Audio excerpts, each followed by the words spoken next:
Hi guys, welcome back. Today I'm going to be teaching you some essential words that you can use while you are in the kitchen. So first, we're going to start with the knife.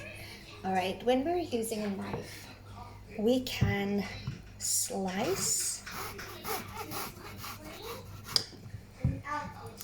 All right, slice. Then we can also dice.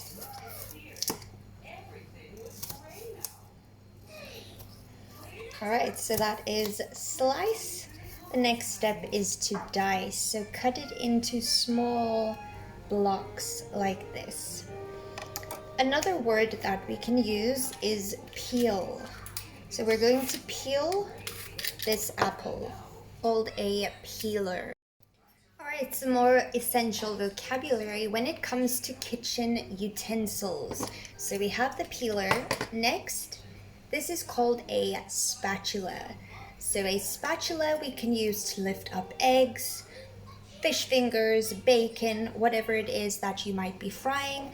More commonly used, I would say, with things such as eggs. All right, normally when you're frying something, you will use the spatula to lift it up and then put it on your plate afterwards.